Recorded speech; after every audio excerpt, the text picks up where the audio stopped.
अपने चैनल फलक स्टडी पे। तो चलिए अब आगे चलते हैं, वीडियो को शुरू करते हैं। तो देखिए बाबू, आपने अगर पहले वाला वीडियो अगर नहीं देखा है तो आप डिस्क्रिप्शन में लिंक है, आप डिस्क्रिप्शन में जाकर देख सकते हैं, या तो आई बटन पे भी जाकर देख सकते हैं। तो चलिए आज का वीडियो शुरू करते हैं। आज का वीडियो शुरू करने से पहले बाबू, मेरा एक क्वेश्चन ये और था कि मैंने सबसे पहले ये दो प्रयोगी करवाया था। पहला कि क्लोरोफिल की आवश्यकता वाला, और दूसरा बात था CO2 की आवश्यकता वाला प्रकाश संश्लेषण में। उसके बाद जो हमारा टॉपिक है जल वाला, तो बाबू ये जो जल आवश्यक है प्रकाश संश्लेषण में, ये इतना कोई खास टॉपिक नहीं है, ये वजह से मैं इसको कवर नहीं करता हूँ। तो अब आगे चलते हैं बाबू, ठीक ना। अब आज का अपना टॉपिक चालू करते हैं, जंतु में पोषण। देखिए जंतु में पोषण क्या बोल रहा है। जंतु भोजन के लिए पूर्ण रूप से अन्य जीवों पर निर्भर होते हैं, अर्थात जंतु परपोषी होते हैं। जो इनके लक्षण हैं, परपोषी जंतु मृतजीवी, परजीवी या प्राणी संपोषी हो सकते हैं। देखिए बाबू, मैंने आप लोगों को पहले ही बता दिया था कि जो जंतु होते हैं, वो कोई भी जंतु हैं तो वो या तो स्वपोषी हो सकते हैं, या तो परपोषी हो सकते हैं, या तो मृतजीवी या तो प्राणी संपोषी हो सकते हैं। तो यहाँ तक तो मैं आप लोगों को कल ही बताया था। अगर वो वीडियो नहीं देखा है तो आप प्लीज़ डिस्क्रिप्शन में उसका लिंक है, आप जाकर देख ले। मैं आपको कल ही ये बताया था कि जो जंतु होते हैं वो परपोषी किसे कहते हैं, मृतजीवी किसे कहते हैं, परजीवी किसे कहते हैं। आप वो देखने के बाद ही देखिएगा। तो चलिए आगे चलते हैं। तो जंतु ये तीनों में से कोई एक हो सकते हैं। विभिन्न प्रकार के प्राणी संपोषी जंतु में भोजन का अंतर्ग्रहण भिन्न भिन्न प्रकार से होता है।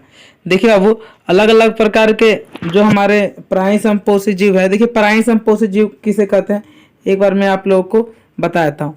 देखिए बाबू, वैसा जीव जो अपना भोजन ठोस एवं तरल दोनों तरीके से, ठीक ना, जंतुओं के भोजन ग्रहण करने के तरीके से ग्रहण करता है, तो उसे हम क्या कहते हैं, प्राणी संपोषण।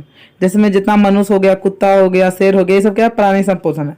तो बोल रहा है भिन्न प्रकार के प्राणी सम जंतुओं में भोजन अंतर्ग्रहण की भिन्न भिन्न प्रकार होती है। मतलब अलग अलग प्रकार के जीव है प्राणी संपोषी में आते हैं, वो अलग अलग तरीका से भोजन ग्रहण करते हैं। तो चलिए अब हम आगे समझते हैं।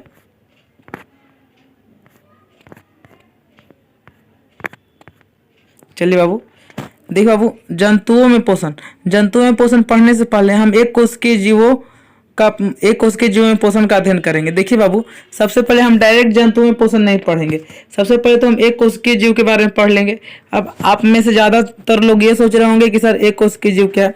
तो देखिए बाबू, एक कोष के जीव का मतलब है, देखिए हमारे शरीर में अरबों खरबों से ज़्यादा सेल है, ठीक ना।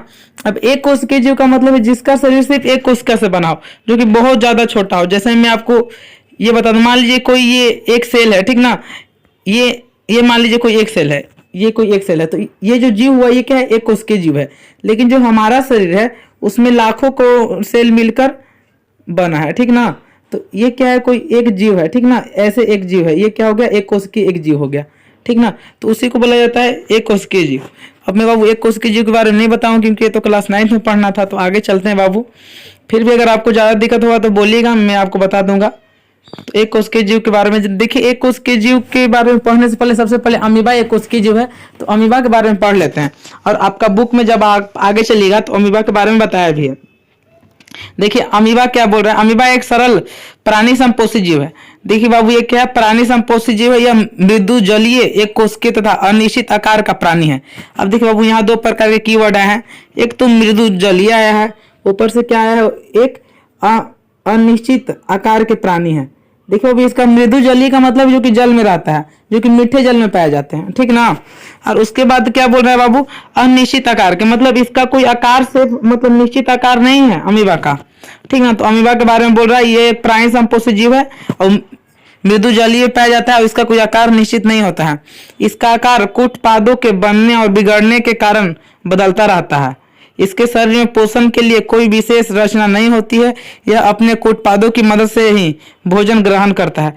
बहुत अच्छा बाबू। देखिए अब यहाँ एक बात है कि कूटपाद क्या होता है।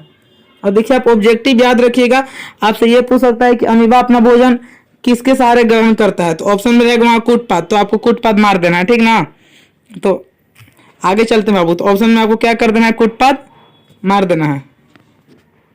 तो अब देखिए कूटपाद होता है क्या बाबू, देखिए कूट का मतलब होता है नकली, ठीक ना, और पाद का मतलब होता है पैर। तो कूटपाद मतलब नकली पैर, ठीक ना। इसका इंग्लिश में बोला जाता है फॉल्स, जो इंग्लिश में इसको बोलता है फॉल्स फूड बोला जाता है, ठीक ना।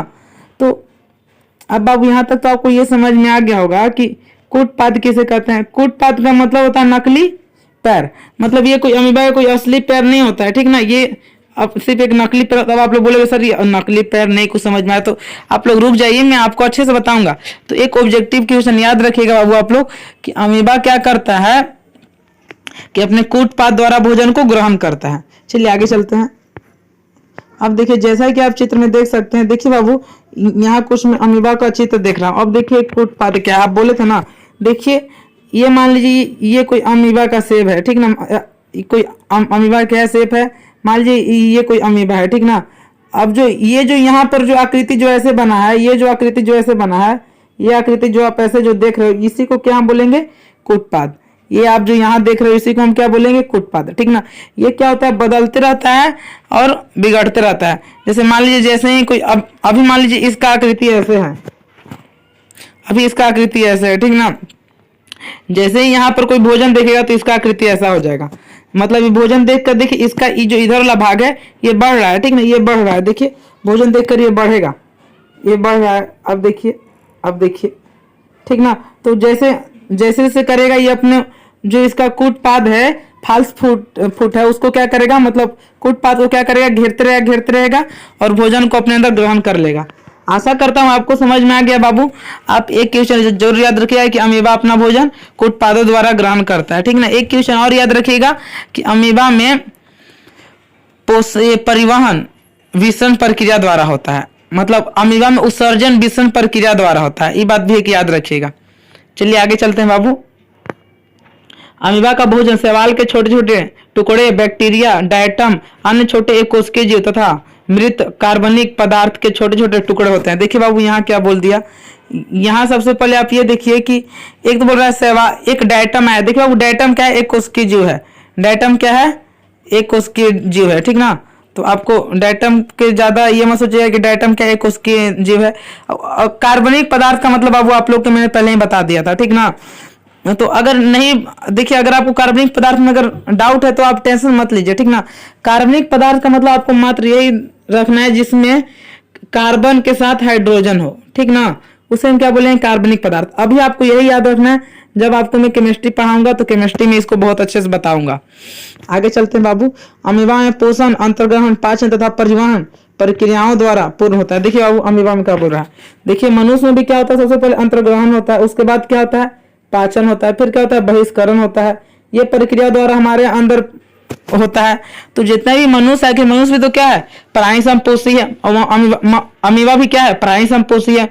इसलिए हमारा और इसका जितना भी भोजन ग्रहण करने के तरीके हैं लगभग समान है, भले वो अलग तरीके से ग्रहण करता है। तो चलिए आगे चलते हैं बाबू। अब देखिए बाबू आप यहाँ देख सकते हो कि अमीबा अपना भोजन कैसे ग्रहण कर रहा है। देखिए यहाँ जैसे ही यहाँ भोजन था तो वो क्या किया, अपना जो अपना कूटपाद होता है, इसको जो हम कूटपाद कहते हैं, जैसा कि आप यहाँ देख रहे होंगे, इसको क्या कहते हैं, कूटपाद कहते हैं। तो एक कूटपाद द्वारा, इसको कूटपाद कहते हैं, इसको कूटपाद कहते हैं। तो कूटपाद को ऐसे करके घेर लिया, घेर के क्या किया, अमीबा को आप देख रहे होंगे कि मान लीजिए अमीबा है और यहाँ कोई है, तो इसको घेर कर ऐसे अंदर ले लिया। अब जैसा कि फिगर में देखकर समझ रहे होंगे, ठीक ना। तो कूटपाद द्वारा भोजन ग्रहण कर रहा है। तो आगे चलते हैं बाबू। आगे क्या बोल रहे हैं, अमीबा में भोजन के अंतर्ग्रहण के लिए मुख जैसा कोई निश्चित स्थान नहीं होता है, बल्कि यह शरीर की सतह के किसी भी स्थान से हो सकता है। अब देखिए बाबू अमीबा में कोई निश्चित आकार नहीं है।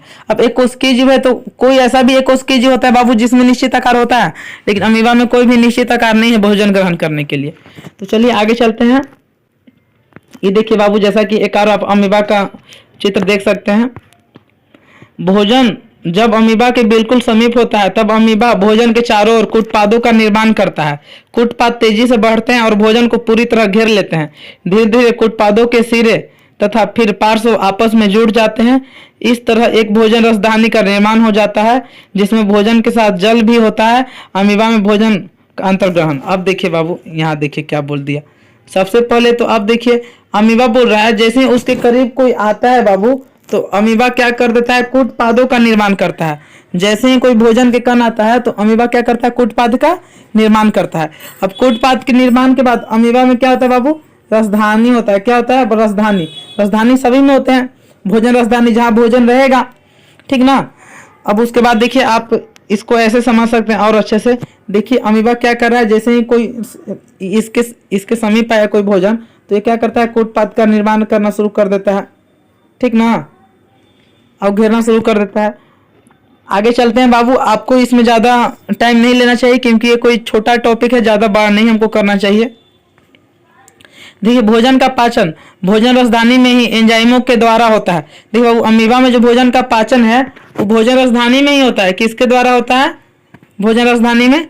तो अमीबा में भोजन रसधानियों में ही होता है एंजाइमों के साथ। अब आप बोलिएगा सर एंजाइम क्या है। देखिए बाबू एंजाइम क्या है, एंजाइम एक, आप ऐसे मान लीजिए, आपको मैं कैसे बताऊं कि एंजाइम एक पदार्थ है बाबू, ठीक ना, जो क्या करता है, पचाने में सहायता करता है। ऐसे भी आप मान लो एंजाइम, आगे चल के अच्छे से बताऊंगा आपको। पचा हुआ भोजन भोजन रसधानी से निकलकर कोशिका द्रव से पहुंच जाता है, भोजन रसधानी से निकलकर कोशिका द्रव में पहुंच जाता है, वहां से फिर समूचे शरीर में वितरित हो जाता है। अमीबा में अपचे भोजन को शरीर से बाहर निकालने के लिए निश्चित स्थान नहीं होता है। शरीर की सतह के किसी भी भाग में एक अस्थायी छिद्र का निर्माण होता है जिससे अपचे भोजन का बाहर निकल जाता है। देखिए बाबू अमीबा का पहला तो उसका ये कोई स्थान नहीं, भोजन ग्रहण करने का भी स्थान नहीं है, और उसका दूसरा का क्या, भोजन बाहर निकालने का भी उसका स्थान नहीं। वो कोई भी स्थान से भोजन निकल लेता है और निकाल देता है। और कूटपाद बनाएगा, भोजन निकालेगा, रसधानी बनाएगा, भोजन पचाएगा, उसके बाद भोजन को कोई भी छिद्र द्वारा निकाल देगा। आप इस फिगर को फिर से देख सकते हो। अब आप लोग सोचिएगा सर आपने बार बार एक ही फिगर क्यों लगाया। देखिए बाबू मैं ज़्यादा फिगर नहीं लगा सकता हूँ क्योंकि कॉपीराइट क्लेम आ सकता है, मेरे पे स्ट्राइक आ सकता है, इसलिए। और मैं तो अभी मेरा मोनेटाइजेशन भी इनेबल नहीं हुआ है, इस वजह से मैं नहीं ज़्यादा लगा सकता हूँ। आप इतना में ही समझ लो अच्छे से। चलिए आगे चलते हैं। देखिए क्या बोल रहा है, एक अन्य प्राणी समभोजी एक कोशिकीय जीव पैरामीशियम अमीबा की भांति मृतजीवी प्रोटोजोआ है।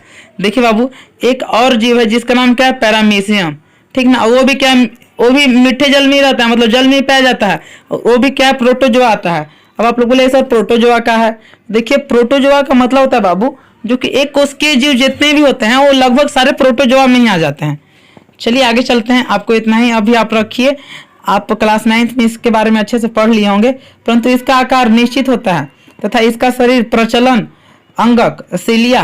देखिए बाबू आप लोग एक काम कीजिएगा, आप लोग यहाँ अंडरलाइन कर दीजिएगा, ठीक ना, मैं भूल गया था। सिलिया से ढका होता है। पैरामीशियम में भोजन का अंतर्ग्रहण शरीर के एक निश्चित स्थान से होता है जो कोशिका मुख या साइटोस्टोम। देखिए बाबू आपको इसको भी अंडरलाइन कर लेना है, ठीक ना, कोशिका मुख।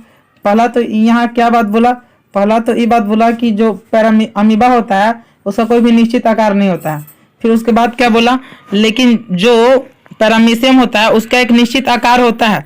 निश्चित आकार के साथ क्या होता है, उसका एक अमीबा कहीं से भी भोजन ग्रहण कर लेता है। पैरामीशियम क्या है, उसका एक कोशिका मुख होता है, ठीक ना। तो अमीबा और पैरामीशियम में अगर आपका अंतर अगर पूछे तो पहला अंतर तो यही बताओगे, अमीबा का आकार निश्चित नहीं होता है, पैरामीशियम का आकार निश्चित होता है। अमीबा में कूटपाद होते हैं, पैरामीशियम में कूटपाद नहीं होते हैं। अमीबा जो होता है अपने कूटपादों द्वारा भोजन ग्रहण करता है। पैरामीशियम जो है सिलिया के द्वारा सिलियरी गति से अपना भोजन ग्रहण करता है। आगे चलते हैं बाबू। देखिए यहाँ मैंने लिख दिया है प्रोटोजोआ ऐसे प्राणियों का संघ है जिनके सभी प्राणी एक कोशिकीय होते हैं। और मैंने ऐसे बताया भी था कि प्रोटोजोआ मतलब एक कोशिकीय प्राणी। अभी आप यही रखिए, ठीक ना, अभी यही मानिए। देखिए बाबू ये एक पैरामीशियम के चित्र है, ठीक ना। ये जो आप देख रहे हो ना, ये जो ऐसे से जो है इसको हम बोलेंगे सिलिया, ठीक ना। ये देखिए सिलियरी गति करता है। सिलियरी गति मतलब मान लीजिए यहाँ कोई जीव है, ठीक ना, तो पैरामीशियम यहाँ आएगा, इसके द्वारा, एक मिनट, मान लीजिए कोई यहाँ कोई जीव है तो पैरामीशियम क्या करेगा, यहाँ ले लेगा, ऐसे ऐसे ऐसे ऐसे ऐसे करके अपने मुख के अंदर ले लेगा। आप समझ रहे होंगे, ठीक ना। अब देखिए मैंने यहाँ ये भी लिख दिया कि सिलिया है, और मैंने यहाँ ये भी इसका कोशिका मुख का भी चित्र कर दिया। देखिए बाबू वीडियो देखने के लिए धन्यवाद, आपका दिन शुभ हो। ये वीडियो बाबू मैंने शॉर्ट ही बनाया था। अब चलिए आप इतना समझ गए होंगे, और पीछे वाला वीडियो को रिवीजन जरूर करना। अगर आप नहीं समझे तो कमेंट बॉक्स जरूर करना बाबू, मैं आपको जरूर जल्द से जल्द जवाब दूंगा। और हाँ, अगर वीडियो अच्छा लगे तो बाबू तो सब्सक्राइब कर देना और लाइक भी कर देना। चलिए आज के लिए इतना ही, आपका दिन शुभ हो। बहुत बहुत धन्यवाद बाबू, दिल से धन्यवाद।